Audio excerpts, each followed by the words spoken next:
Welcome to episode number 131 of the Chris Rose Rotation, a production of John Boy Media and presented to you by our friends over at SeatGeek. And today we welcome in the guy who's at the back end of the bullpen of the hottest team in all of baseball, at least not named the Baltimore Orioles, because the Seattle Mariners are right up there. We're catching him in the midst of an 11-game winning streak. Paul Sewald, how are you? I'm great, Chris. I'm great. We're rolling, so things are pretty good around here. Things are really good around here. By the way, that is a hell of a picture behind you, man. That is it's so nice what the Motel 6s are putting in their rooms. It's fantastic. It's fantastic. This is just, it's a perfect thing to wake up to. This puts you in a great mood. Maybe that was what got us the W. Maybe everyone has this picture in their room yesterday. That was perfect. Well, if that's the case, then you're going to have to pack that in the overhead compartment the next time we move. They have my credit card. They have my credit card on file. I'll just, when I check out, I'll just walk out with it. Okay. I appreciate you doing this. So we're taping this on a Friday, a couple days before the All-Star break. Do you have the Open Championship on so that you can keep an eye on it? I know you're a huge golf guy. I have it right over there. I'm trying to focus on you, Chris. So I was watching it before. Take a minute to do a little podcast with you. I'll get back to it. That's okay. Well, no, we can do this together because I'm actually, I don't know if you know, I used to cover golf for a living. So 20 years ago, when I started out at Fox Sports, they asked me, they said, well, how much do you know about golf? I was like, listen, every Sunday certainly during the fall, the NFL would be on one TV. And then the last round of the golf tournament would be on the other TV that we would bring into the room. Perfect. And they were like, okay, we want you to start covering Tiger worldwide. I was like, I'm in. So I covered his streak of the Tiger Slam. I was at St. Andrews when he won his fourth straight major and kicked everybody's ass by 8 shots over there when he went 19 under. Yeah, so I'm with you right now. Yes. So you get it. You get the golf obsession that I have. Yeah. Who's the most famous golfer you have been paired with? Ooh, Jon or Rahm. Celebrity or Jon whatever. Jon Rahm's probably the best golfer.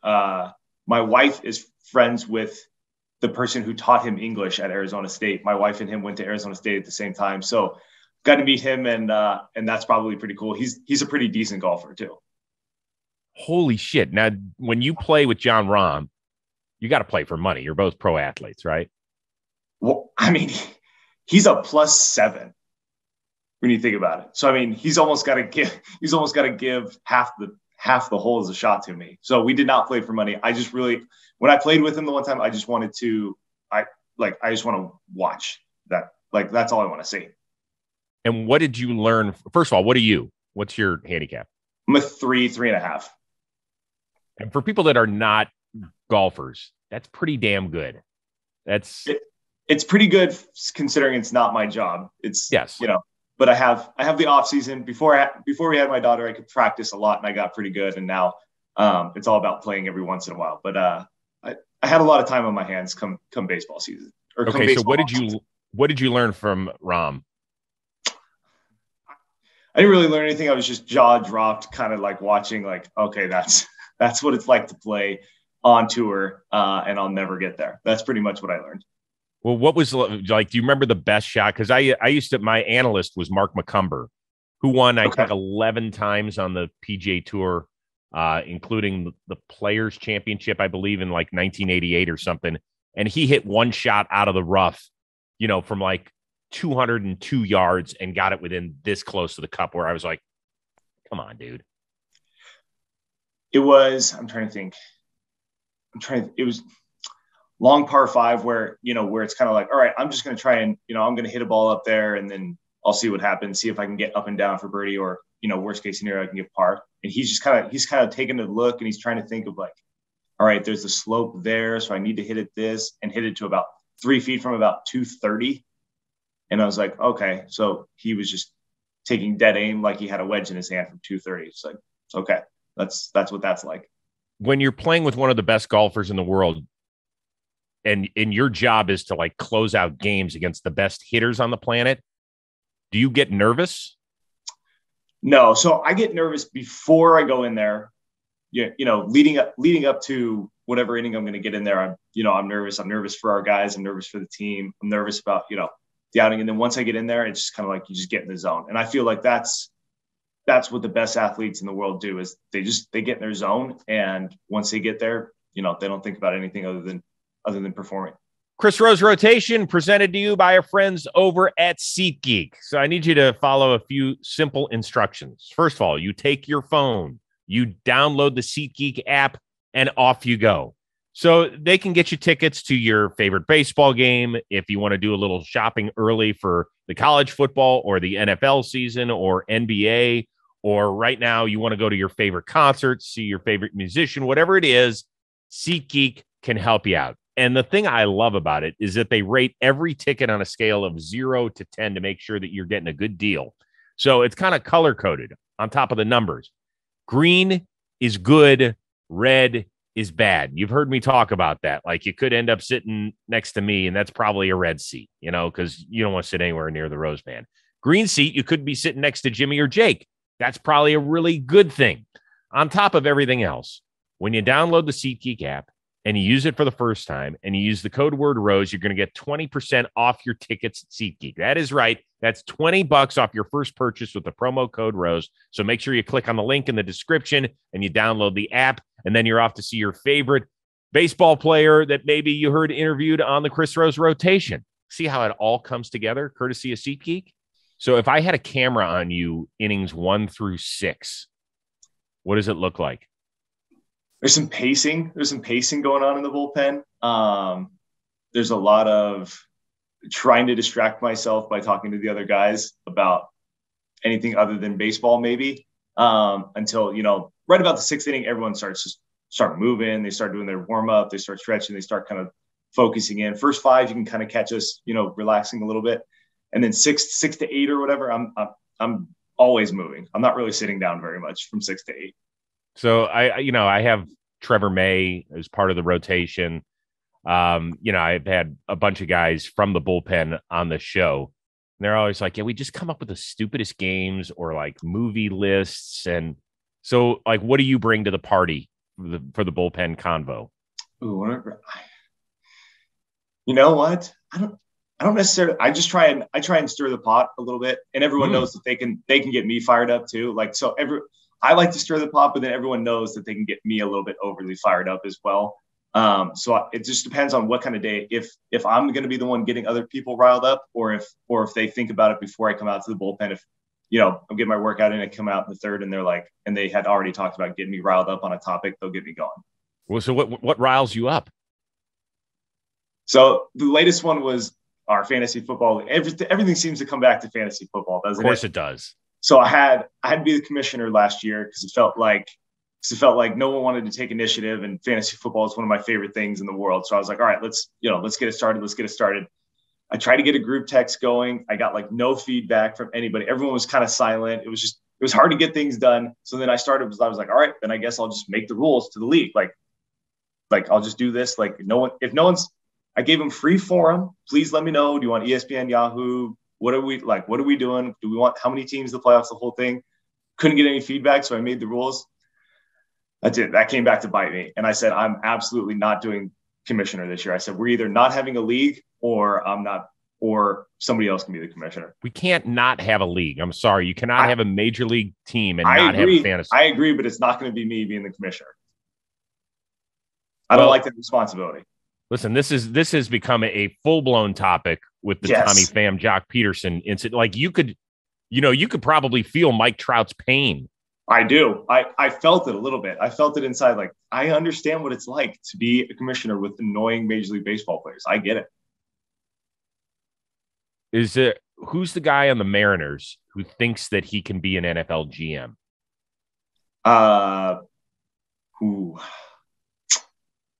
You know what? I'm going to say Barucki. He's been running his mouth a little bit about his fantasy knowledge the last week or two. He's new to the squad a little bit. He's only been here a month and a half or so. But he, in his hello to the team, that was one of the things he talked about was his fantasy football extraordinary knowledge. So I would say probably Barucki would be our best NFL GM. Are you? Where do you finish in this stuff? I'd be pretty close. I'm a huge fourth place fantasy guy. So I'd get to the semis, lose the semis, and yeah. So I know a little bit, but then not enough to pull through. So I don't think I could be the actual GM of a team. Watch out for my guy Winker up there. Now he's going to draft if he's on this team, I already know he's taking every Bills player, so he's going to reach every Bills player. We already know that's going to help me. At least I know that ahead of time. You know, if they had won in Kansas City and then beaten Cincinnati the next week, he was going to stay at my house for the Super Bowl. I can't imagine having that guy as a house guest during Super Bowl week. Yeah. Breaking tables left and right. That's true. Nothing with four legs around here. Even my dog would have hid. Nothing. You know, that's pretty much the way it goes. So you grew up in Las Vegas, correct? Born and raised. Yep. It's kind of hard to be. I can't imagine you're a Raiders fan, are you?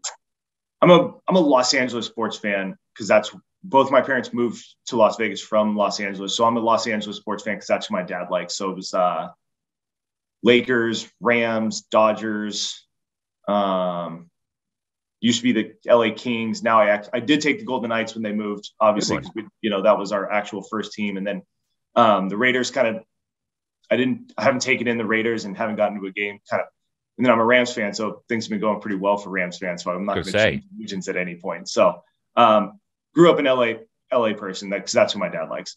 All right. Now that's fair. I mean, like my kids have grown up in Los Angeles, but they're Cleveland fans through and through because their dad poisoned them at birth, which is fine. So when they go on this Super Bowl run a year ago, is it, even though you're a pro athlete, did you get geared up?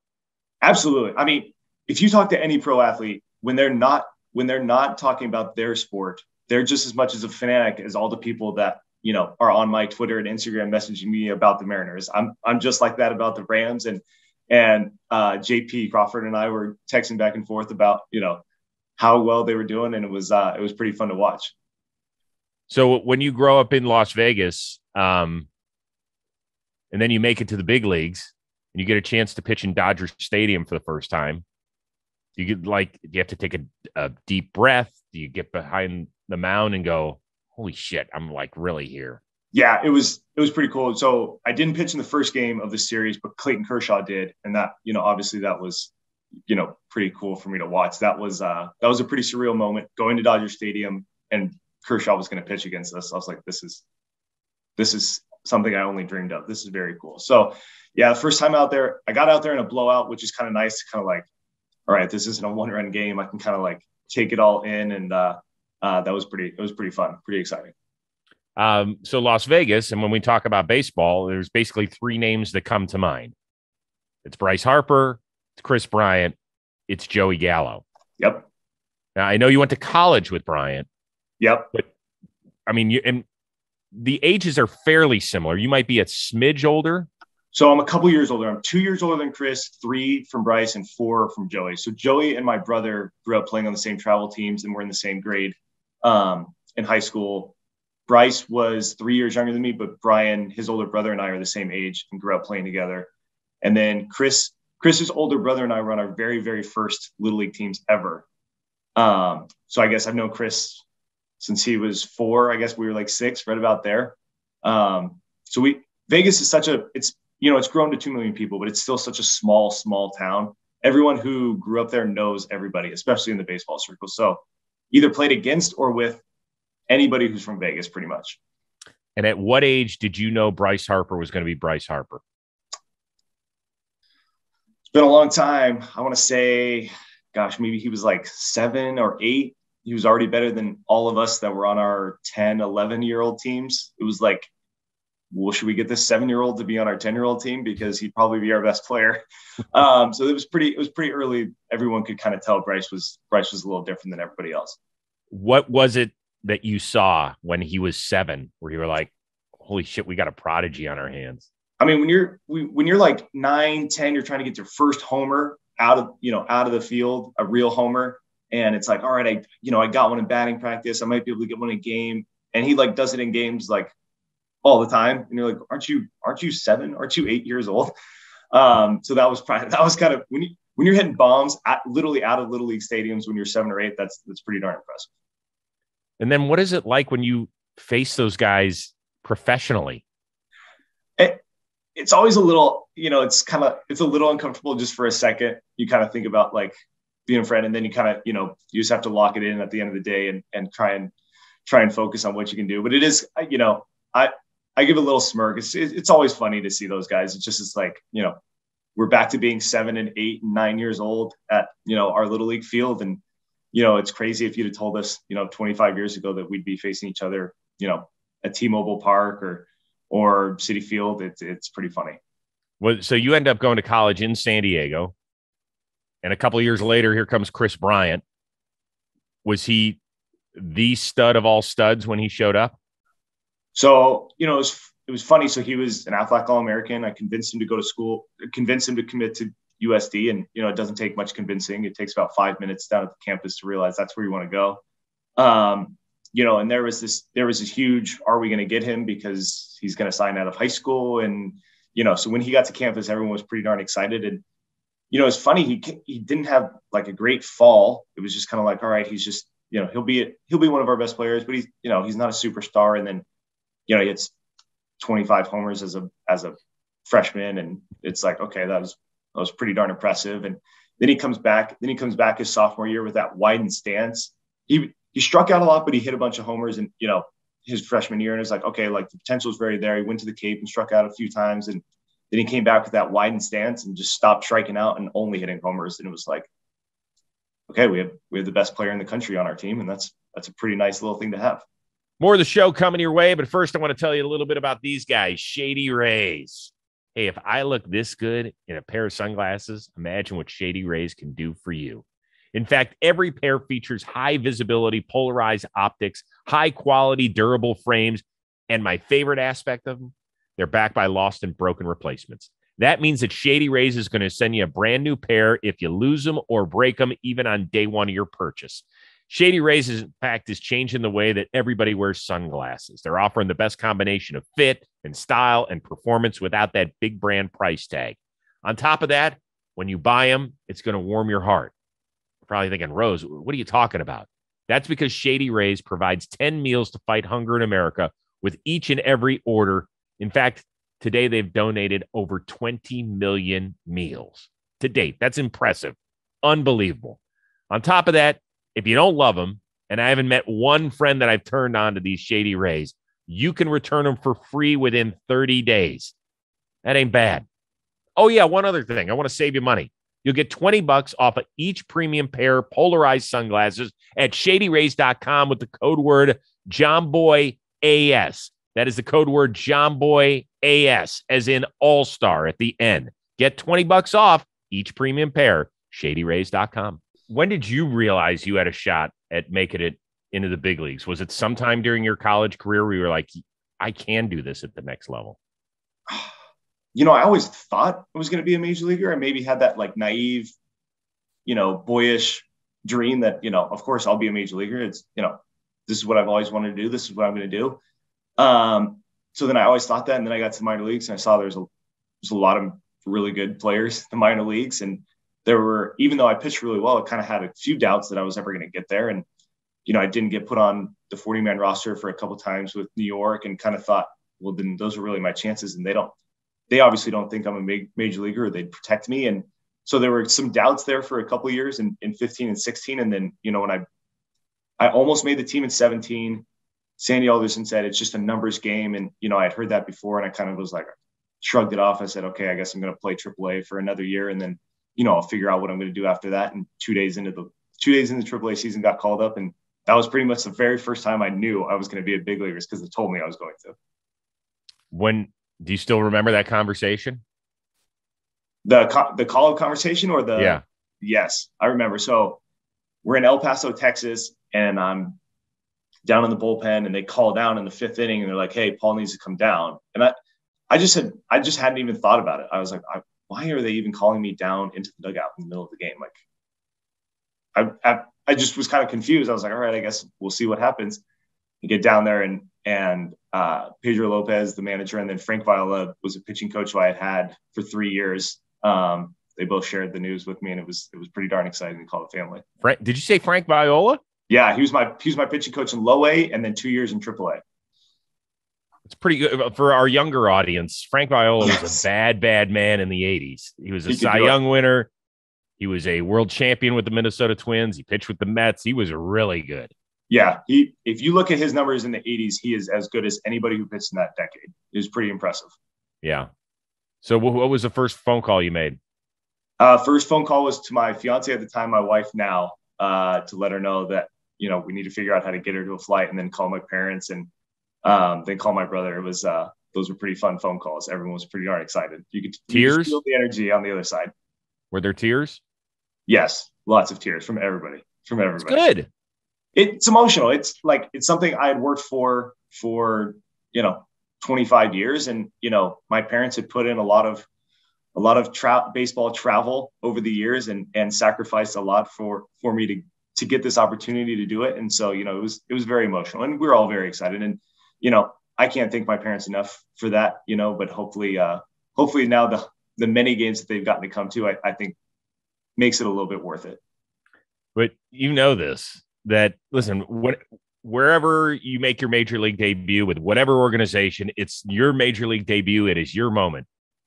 You make it with the New York Mets. That is a different world. They don't care about it being sentimental. They don't care about it being the happiest moment of your life. They're like, screw you. You better get people out up here. MFer, right? Yes. That was probably the only game that I didn't get a lot of flack from fans for not having a great game. That was probably the only time they gave me a break. Very first one, they were okay. And then from then on, it was a little tough. How tough was it? They're very passionate fans, and I don't blame them for being very passionate. That they take their fandom super seriously, and I appreciate that. And I wish I had been great in New York, because I would love to know what it's like to be great in New York. Our teams weren't as good as we had expected. We were coming off 2 playoff appearances, and then my 4 years, we didn't make any of the playoffs. So, I think they were frustrated, and I didn't pitch very well while I was there. I'm not naive to that. I had moments where I pitched really well, but I had some situations that weren't ideal with, coaching and changing arm slots and that whole thing. And, fans watch the games, but they don't know necessarily everything that's going on behind the scenes of getting sent up or getting called up, getting sent down, the whole thing. And, it's unfortunate that I didn't pitch as quite as well as I had hoped there, but, I'm happy to be doing it in a Mariners uniform. Well, you got a chance to get back there this year, and there was obviously that big video of you putting your hand to your ear and all that sort of stuff. Do you regret doing that, or was that something that needed to be done for you to not necessarily exercise demons, but just exhale, if you will? Yeah, I think I don't regret doing it. I don't regret doing it at all. Fans have been letting me know. I mean, Mets fans are very passionate, but they're a little petty still. They still come after me plenty. Even though I've been in Seattle, I'm 3,000 miles away. We're not in the same division. Even last year, they still had plenty of things to say about me. And I hadn't been anything but grateful for my time in New York. And so I just wanted to let them know I heard what they said, and, it didn't bother me. And 7 up, 7 down at Citi Field this year. And it was pretty fun. Can that drive you? I mean, for some guys, I imagine if they hear the noise too much, then it can go the wrong direction. For you, does it really fuel you? It can definitely go the wrong direction. I feel like as soon as I saw the schedule last September and I knew we were coming in May, I was pretty excited and ready to come back to Citi Field. It was great to see a bunch of people that I really enjoyed working with, teammates, friends of the staff, the whole thing, security guards, people that are just amazing people that were great for 4 years. So it was great to see them again, but it was, I was very motivated to come back and show them that, this is who you had, that we couldn't get it lined up with the right analytics, the right coaching, the right situation, the whole thing. And, but it felt good. It felt good to come back for sure. No, good for you. I'm happy that's turned out well for you. And now you found a remarkable home up there in Seattle, which at the beginning of the year, guys were in it until the last weekend of the year, a season ago. And so we're like, okay, they're going to rely on a few new guys, some young pitchers that are coming up. This team could be in contention. And then the first 6 weeks of the season sucks. And we're like, what happened to the Mariners? Were you guys looking at each other like, come on, this can't possibly be happening to us? I mean, if you think for most of the team this year was part of that team last year that was about as bad as we possibly could be in the last week of May or the middle of May, right when I got called up. We got swept by the Tigers and no hit for the second time in a week. We went to San Diego and looked like a double-A team against the Padres. And, we kind of just had a team meeting and kind of said, okay, let's take it day by day. Let's go up to Oakland. Let's play well. Let's see what happens. We kind of got on a roll there. So most of the team was there for a bad beginning and a get hot throughout the season. And, frankly, losing Mitch was just kind of like, it just took us a second to kind of figure out that we weren't going to have our best player for the first half of the season. It kind of had to get people acclimated to being in different spots in the lineup. We had some new faces, Gino, Jess, Frage, that are, new to Seattle, trying to get everything settled. It's an adjustment period for those guys. And I think they got a little bit adjusted. And now, we had 3 East Coast trips followed by, just a week at home in that span. It just, our schedule was very tough, and we weren't playing really well. We're struggling in the bullpen. We're struggling hitting. If we hit one day, we'd blow the lead as a pen. If we pitch really well, we wouldn't hit. It was just one of those stretches. And when it's at the beginning of the season, it's very magnified. If you have a bad July after having 3 good months, people don't really worry about it. But if you have a bad May or bad April, bad May to get started, and it looks like you're 10 games under 500 and you're not a very good team who had expectations, people blow it out of proportion a little bit. And nobody in our clubhouse did, and that was the most important thing. And now we're rolling. You guys are definitely rolling. Do you feel the pressure of having the longest playoff drought, not only in baseball, but in North American sports? I even hate bringing it up all the time because I was like, God, the people of Seattle, they don't deserve that. But facts are facts. It's unfortunate. I don't think feel the pressure. I feel like all of us feel like I want to be on the team that breaks that streak. That's what I would say. Most of the clubhouse, that's how they feel. Like, Seattle fans are so incredibly dedicated to their teams. Even if we've been a loser for 21 years, they still come out in droves. I would be so excited to be a member of a team that breaks that streak, because you would be Seattle famous forever. And so I think that's mostly how we think about it. Have we heard that before? Yes, we've heard that before. But most of us just want to break the streak more than anything. So you're saying I'm not the first guy to bring it up, Paul? You're not the first person that's told me that we have the longest active playoff drought streak in sports. Man, God, I really thought I did my homework on that one. Felt great about that one. Jeez. More of the show coming your way, but first I want to talk to you about baseball card collecting. That's right. It has become big-time business yet again, because everything circles around. And the most trusted name in the baseball card collection world, Greg Moore's Cards. In fact, they sell over 80,000 sports cards each and every month. I'll save you the math on that one. It's about 2,000 per day, and it happens exclusively on eBay. In fact, GMC sells baseball cards from every era. So if you're looking for those old-time ones, pre-war, they got those. Post-war, modern era, it's all there. So you're probably asking yourself, why do people trust GMC for buying cards? Well, Greg Morris and his team, they hand grade each and every card that they sell. So buyers, they've been trusting Greg's grades for years. If Greg says the card is mint, guess what? It is mint. So I want you to go to gregmorriscards.com to check out their entire inventory. In fact, GMC wants to give you $10 in free cards just for hearing about them here on John Boy Media. So go to the website. It is gregmorriscards.com. Find out the card you want. And if you win the eBay auction, message them with the code JOHNBOY to get $10 off your order. You mentioned something very quickly, but I think that it's important for fans to understand. The travel in Seattle is a motherfucker. It's incredible. Like, I look at the miles that you guys travel. How exhausted are you at like this point of the season? To give fans an understanding of what it was like. We got back from, what trip was that? We went to Baltimore, Texas, Houston, and then home. That was in early June. We had already traveled more miles than the Reds were going to travel all season. In the first 2 months versus 6 months, we had already traveled more than the Reds were going to travel all year. We have 2 teams in our division that are 2,500 miles away and 2 time zones away. It's straight bananas, and there's nothing we can do about it. But I think that's part of the adjustment that I say with Frazier, Wink, and Gino. Those guys were just like, what is going on? All we do is fly East Coast, turn around and come back for a week and fly to the East Coast. And, just the way the schedule was fixed, we play the NL East this season. And so there's nothing you can do. We had to play Washington. We have to play New York. We have to play Miami.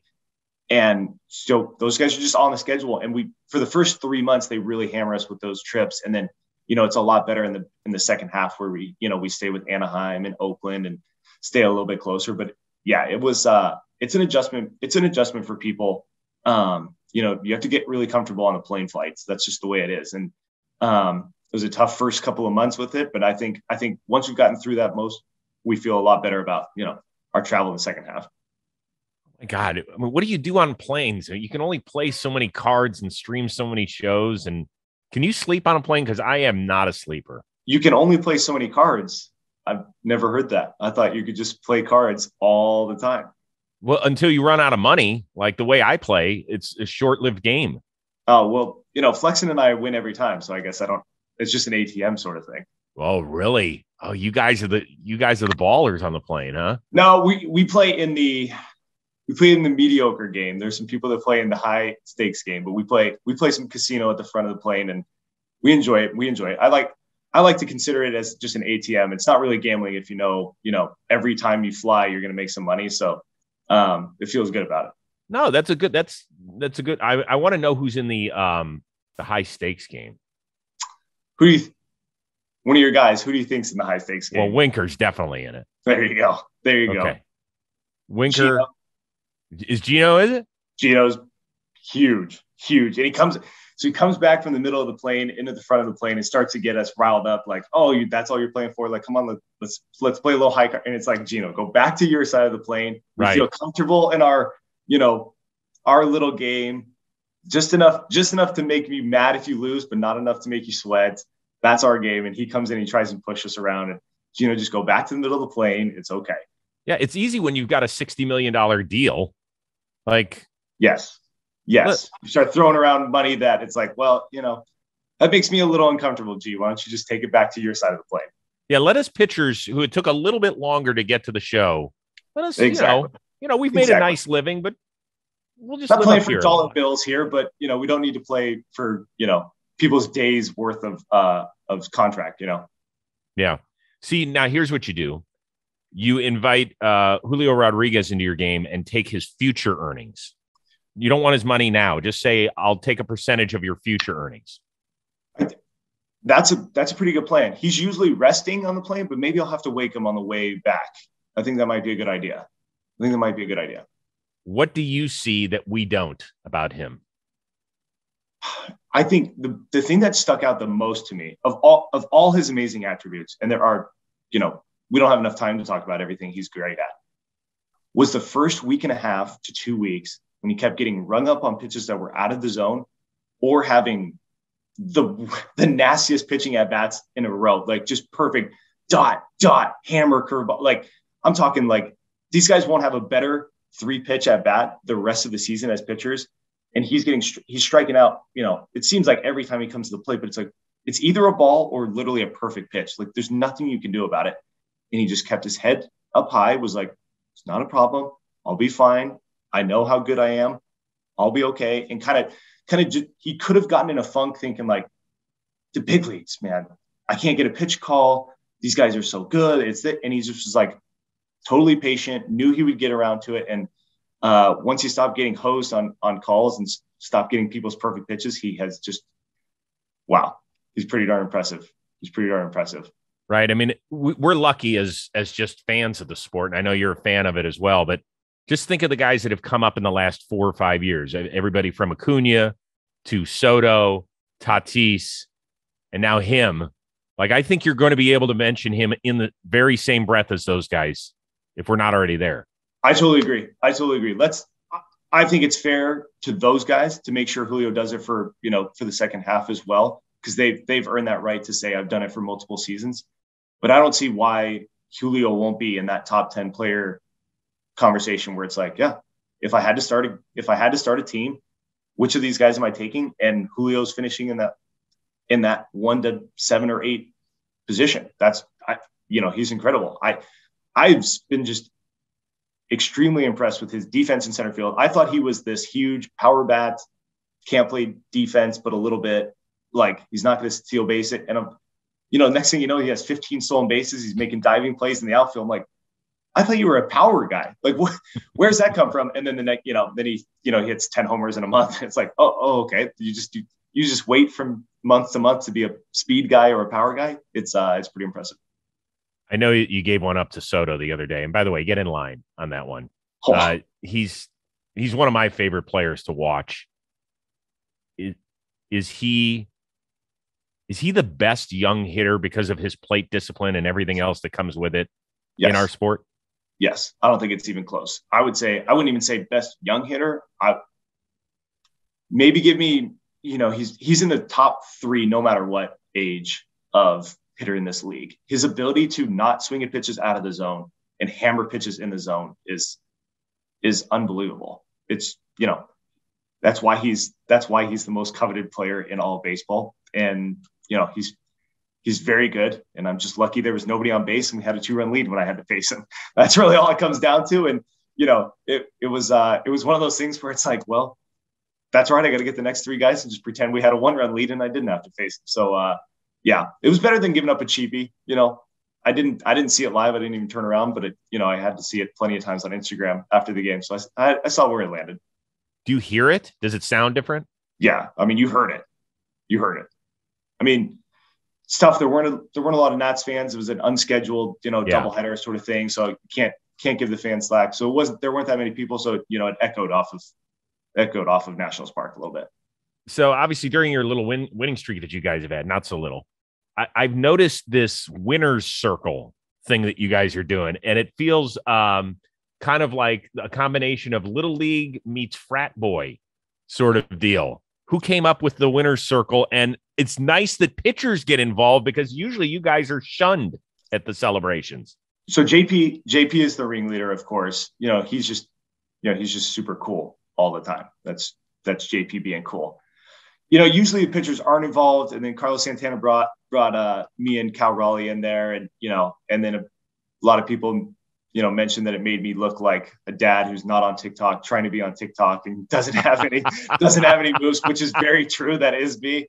So I didn't know what they do because I'm never a part of it. They do it. They do it all the time. They've done it 11 straight times, and they know the rhythm. And I got off rhythm, and then I couldn't get back in, and just one of those things. Yeah. Don't take it personally because you did look a little daddish. Yes. It's okay. We all have to know our limitations. Yeah, that's fine.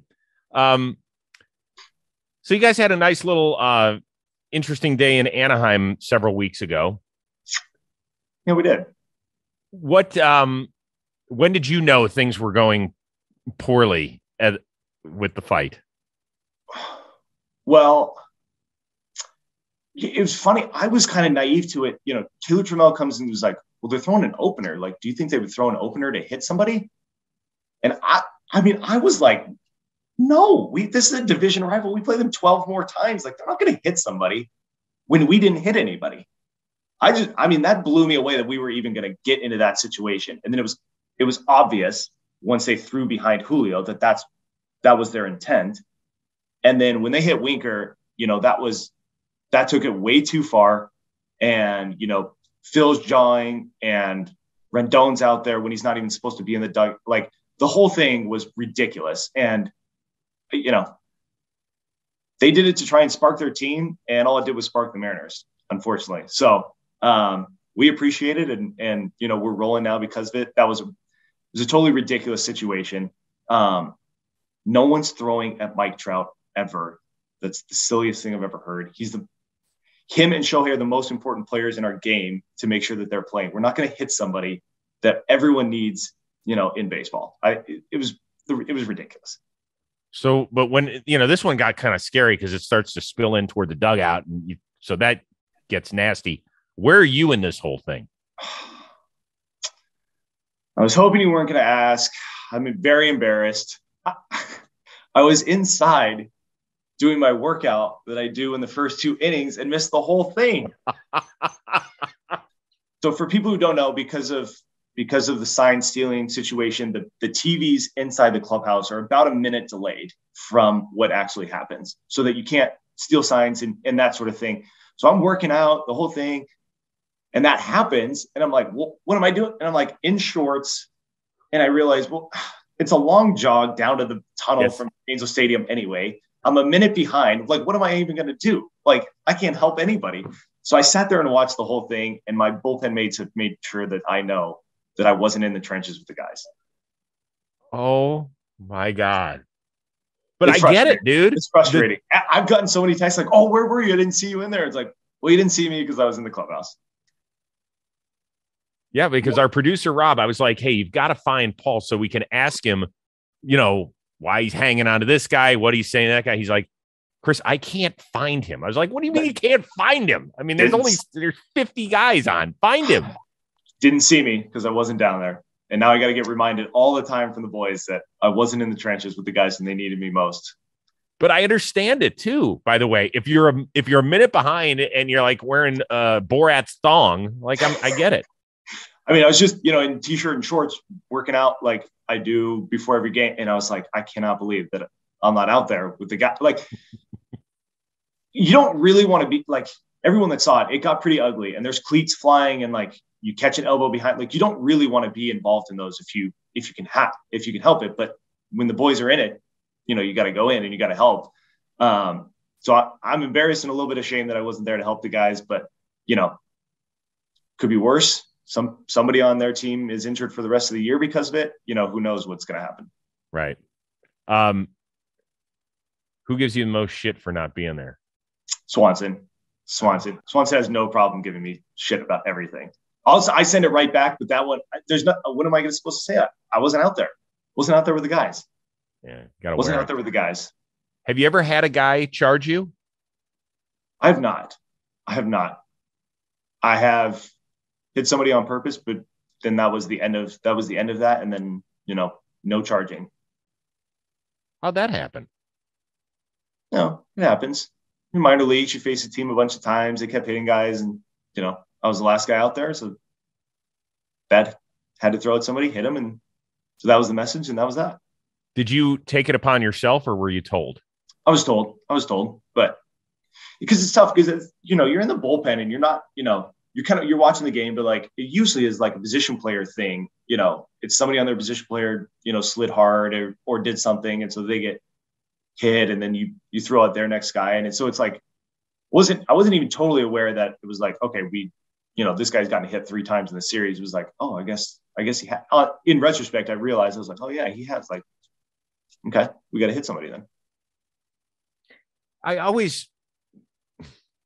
I've never win this argument, but whether it was my time at MLB Network or just being around the game and guys who I love as friends and respect the hell out of them, particularly because I'd never set foot on a field competitively, but I've never understood that. I don't know. What does it solve? Like if we didn't have retaliation, you don't think it would stop?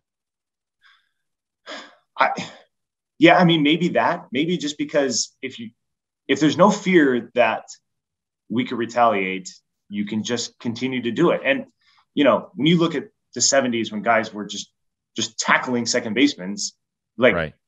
And then we got into this all the time. Now I'm glad I'm glad this isn't a regular, monthly occurrence where you have a guy get tackled and then we have to throw at heads. And then, it's better that we don't have that very often, but if you don't retaliate every once in a while, then you get pushed around and you don't want to get pushed around. Like you don't want to be known as the team that, will go down without a fight.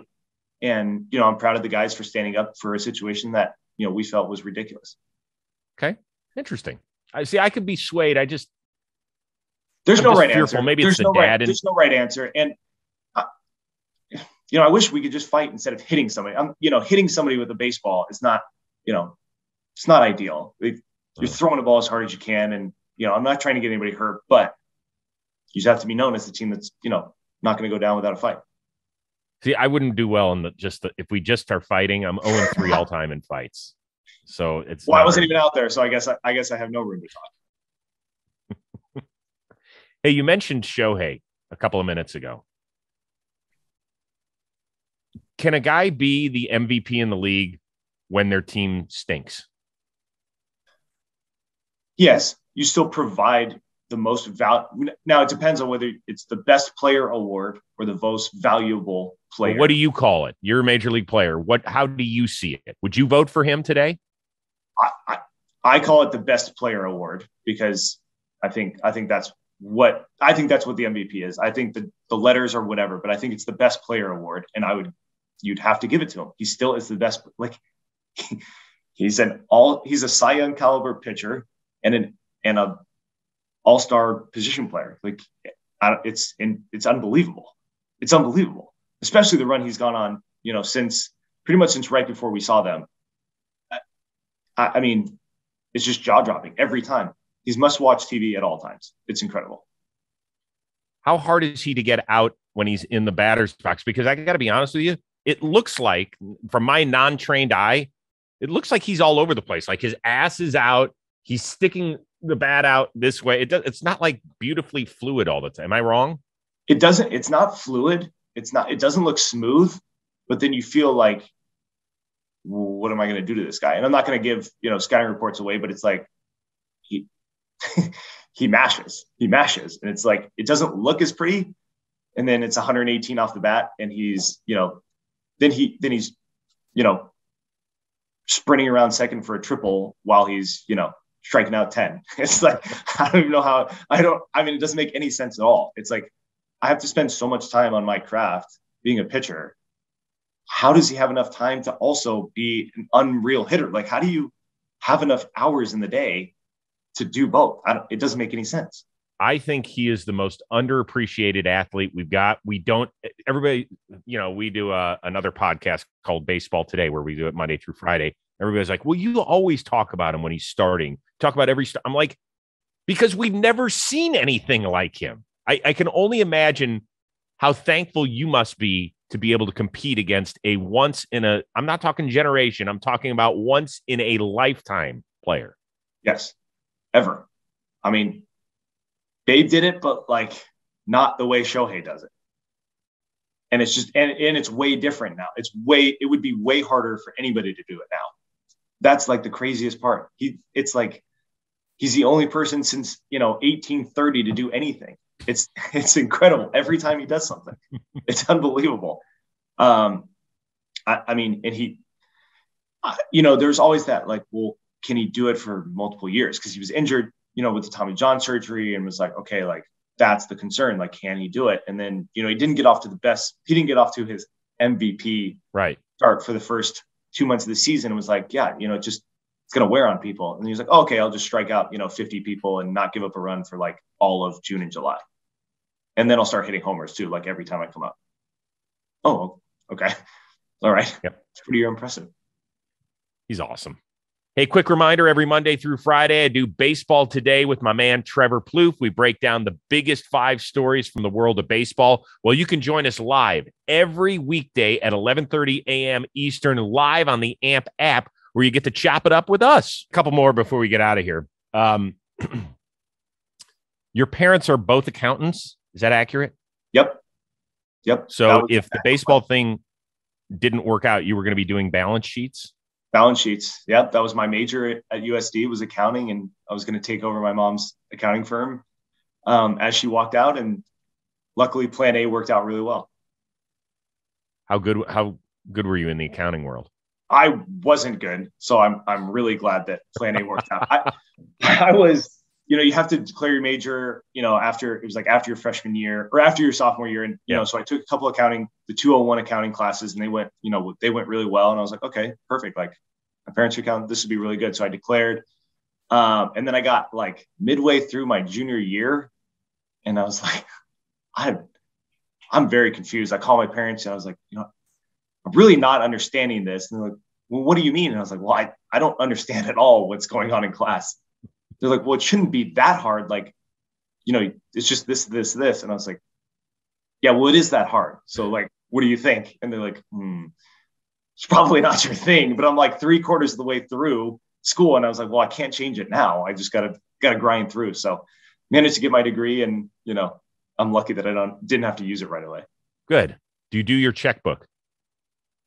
No, I don't even do my checkbook anymore. Yeah. Do you even look at bills? Yes, we look at bills. We pay bills in our family, but we have a financial advisor that takes care of everything, and he's amazing. And yeah, Takes care of all the bills? No, we take care of the bills, but okay. He takes care of the other stuff. Yeah, see, I get that. I'm always curious, at what financial level do people stop even caring about bills? Like where they don't even look. No, we still care about bills in the Sewald house. I mean, we're not there yet. Yeah. I have some teammates that probably don't recognize bills, but we still care about bills in our house. Yeah. Eugenio's probably, as he's walking up and down the aisle on the plane, it might not be checking his bills. He doesn't have an app on his phone that, is concerned with how much he's spending. No. And Winker doesn't even know how to download it. So don't worry about it. That's my guess. Buffalo guy. You're doing a great thing, Strikeouts for Kids. And before we get out of here, I want you to share that with us, because I see the heart we do. So explain what's going on. So my wife, Molly, and I had our daughter, Chloe, last year during the season. And it changed our lives as every new parent it does. And, we wanted to give back to Seattle some way. And we were trying to figure out what are we super passionate about? What's super important to us? And Chloe is the most important thing to us. So we thought, let's try and help parents that are less fortunate than we are.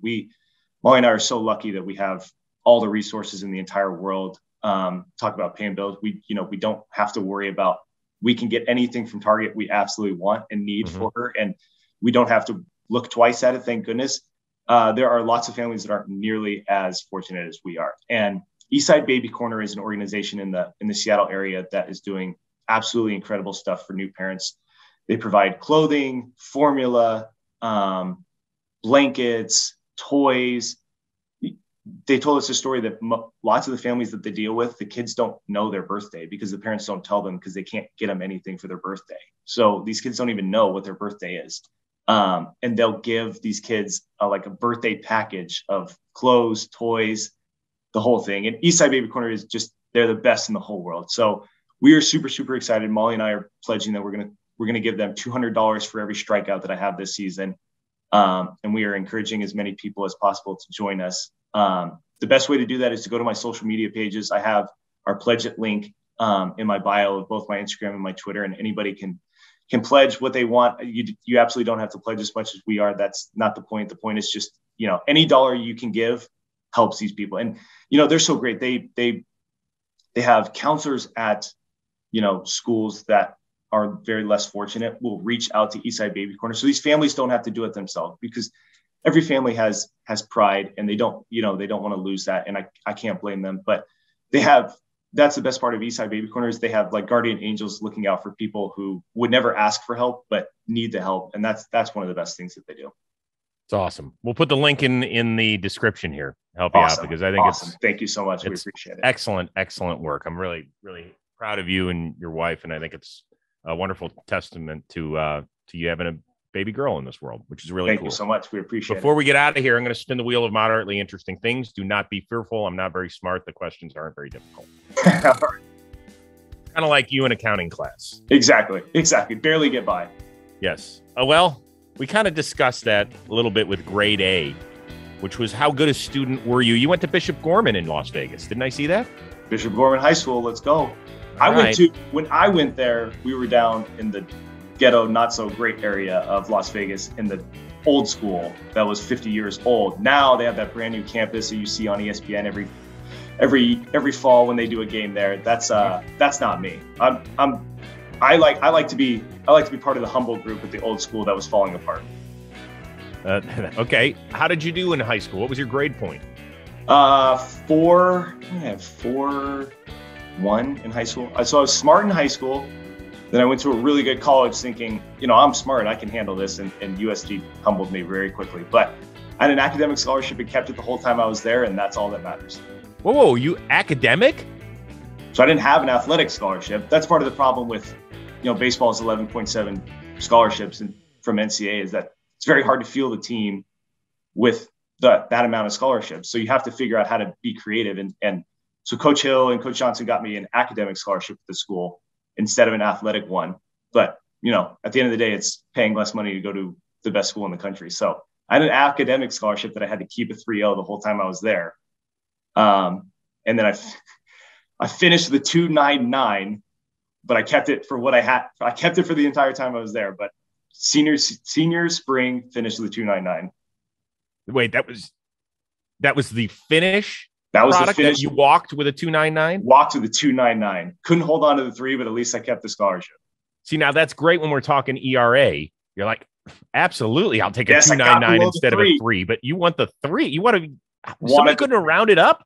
All I had to do was get one extra from a minus to a regular, or a regular to a plus, or a plus to a minus. That's all, one class, and I'd have gotten it. So I do have to live with that. Whether I use my degree or not, I'll have to live with that forever. In the accounting world, we can't call that a rounding error or something? No rounding error. Absolutely no rounding at USD, apparently. Man. Tough. That's like being stuck on like 999 strikeouts in your career. Yes. It's a dagger. It was a dagger. I was pretty disappointed when I saw that. Then I realized that I was graduating and it didn't matter. And, but yeah, I'll have to live with that forever. Yeah, well, we're not gonna end this conversation on a downer like that. That's okay. You've done just fine. Keep winning your cute little casino games that you and Flexen play at the front of the plane. Perfect. The JV card game, if you will. The JV card game, exactly. Well, listen, man, I appreciate the time. It was great getting to know you. This was an easy conversation to have, and continued success. You guys have been a blast to watch.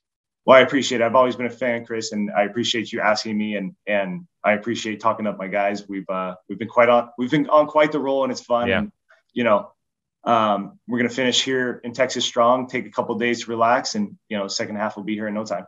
You going to Vegas? No, my wife and I are going up to Whistler. My aunt and uncle that live in Seattle have a place in Whistler, so we're gonna stop by Vancouver. My daughter is an aquarium fiend. It's her favorite thing in the whole world. So we're gonna go to the Vancouver Aquarium, and then we'll head up to Whistler and relax for a few days and then come back. Beautiful. God, it's for people that have never been to that part of the country.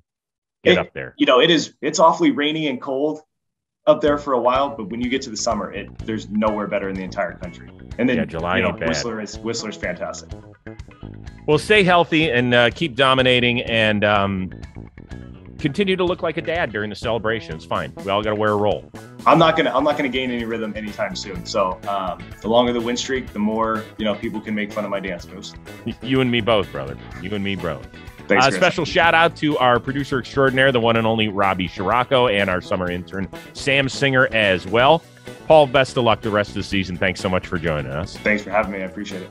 We will see you next time here on the Chris Rose Rotation, a production of John Boy Media.